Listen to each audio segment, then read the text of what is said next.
Salams and welcome to part 14 in the Ansari series, and in this initial introductory series we are looking at who is Dr. Maulana Fazlur Rahman Ansari, Rah'ma'tul'laah, and once we get an understanding of his background, then we can have a better grasp and appreciation of the lectures of this intellectual academic who is also a Sufi.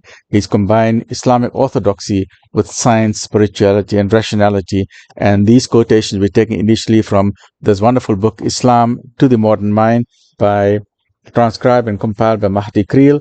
And this is a free copy that has landed in my hands. May Allah subhanahu wa ta'ala reward all who are compiling this. Please try and get a copy of this book.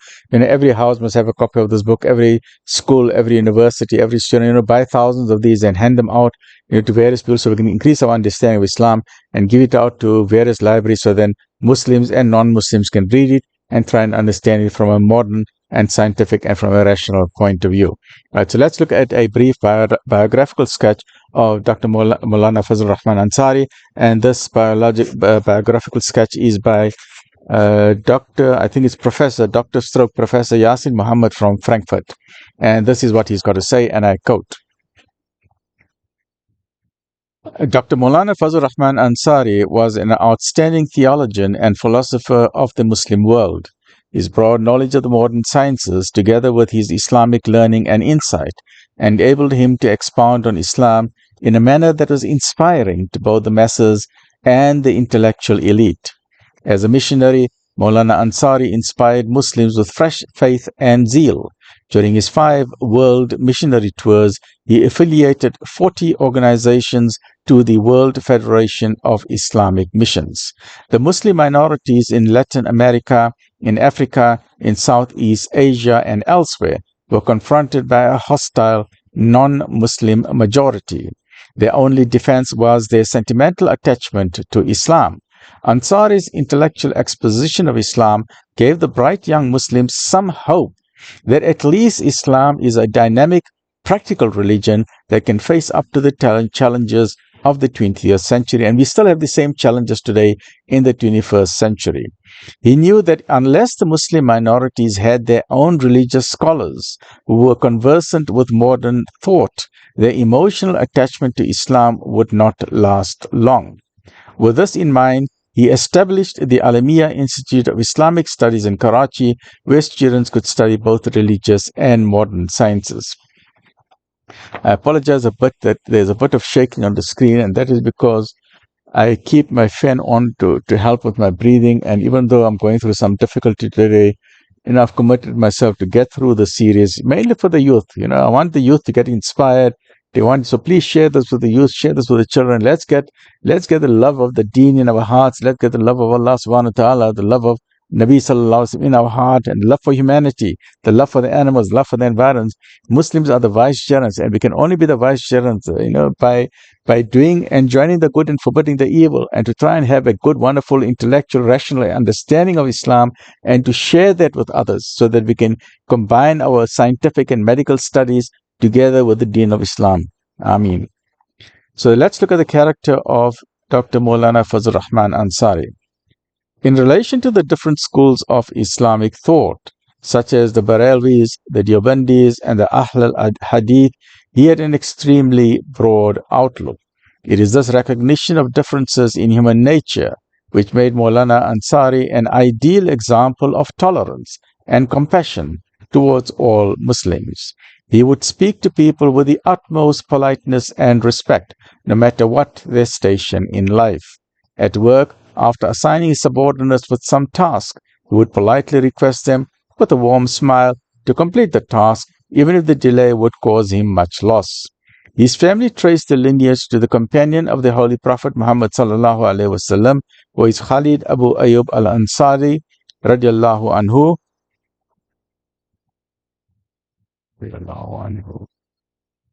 who is distinguished for his hospitality. So I'm just trying to see if there's something written in Arabic. I'm trying to figure out about this. Radiallahu anhu, who is distinguished for his hospitality, and at whose house the Holy Prophet sallallahu alaihi wasallam stayed, stands as testimony of the love and loyalty he had for that great saintly personality. Maulana Abdul Alim Siddiqui, rahmatullah alayhi, It was at this time in 1937 that Maulana Siddiqui accepted his son-in-law. Did I miss a page? I apologize. I missed a page. Let's start again. His family traced their lineage to the companion of the Holy Prophet, Khalid Abu Ayyub al-Ansari radiallahu anhu, who is distinguished for his hospitality and at whose house the Holy Prophet ﷺ stayed after his migration al-Hijrah to Medina. Let's look at his education. In 1921, at the age of 6 years, he completed the memorization of the Holy Quran at the Madrasa Islamia Muzaffar Nagar, UP in India. In 1933, he enrolled for the BA course at the Aligarh Muslim University with majors in English literature, philosophy, and Arabic. At the same time, from 33 to 36, he was following the Dars in Nizami course at the Aligarh Muslim University under the celebrated Islamic scholar Professor Hazrat Sayyid Sulaiman Ashraf, chairman of the Department of Theology. Here he studied the Islamic sciences, including the Holy Quran, the Hadith, the Kalam, which is Islamic theology, and Tasawwuf, which is Islamic spirituality. By 1937, Maulana Abdul Alim Siddiqui Rah'ma'tul'laah sent him on his first missionary errand to Singapore and Malaysia. These countries required that the teachings of Islam be presented with force and eloquence in order to counteract the aggressive missionary activities of non-Muslims. To this end, he edited the first English Islamic journal called Genuine Islam and became the first director of the All Malaya Muslim Missionary Society. In 1939, he obtained a scholarship from the Alexander von Humboldt Stiftung of Berlin to proceed to Germany for higher studies, but the Second World War put an end to his studies in Germany. Thus, he completed the Bachelor of Islamic Theology in India and then pursued his MA degree. He graduated with distinctions for his masters and majored in metaphysics, ethics, psychology, and classical Islamic philosophy. After working for 5 years on his doctoral thesis under the supervision of Dr. S.Z. Hassan of the Aligarh University. However, Dr. Hassan had settled in Karachi just before Pakistan was established in 1947, and Dr. Hassan passed away soon thereafter. Another misfortune that occurred was when Maulana Ansari Rah'ma'tul'laah migrated to Pakistan. His library was looted at Amritsar, and in the process, his thesis got destroyed. His Eminence lost years of his painstaking and valuable research, as Dr. Hassan remarked, and I quote, "For some time, he has now been working with me on a philosophic religious theme for his doctorate, which I am sure is going to be a great dissertation." Dr. Sir Ziauddin, that eminent and celebrated mathematician and Vice-Chancellor of the Aligarh Muslim University, said on the 11th of August 1945, and I quote, "I have great pleasure in testifying to the character and attainments of Mr. Hafiz Fazlur Rahman Ansari Rah'ma'tul'laah, who has made his mark as a scholar of exceptional talent and ability." From the year 1933 to the year 1947, Maulana remained at Aligarh, and as an undergraduate student, he used to read 500 pages of literature a day to broaden his knowledge in all fields of study, including medicine.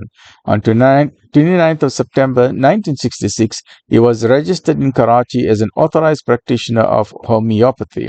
So to our Gen Z and our youngsters, can you try and beat 500 pages of literature a day? What about 50 pages? What about 5 pages, right?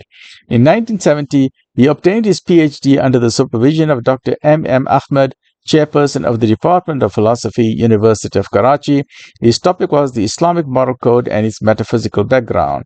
His dissertation was commented on by an eminent scholar as follows, and I quote, "It is indeed a comprehensive account of the moral code provided by the Quran, a like of which, to my knowledge, has not been formulated with such extensiveness by anyone in the history of Muslim literature," end of quote. Let's look at the missionary activity of Maulana Rahman Ansari. In 1935, when Hafiz Fazlur Rahman had just written his final BA exams, Maulana Abdul Alim Siddiqui showed him an article written by a Christian priest located in Singapore.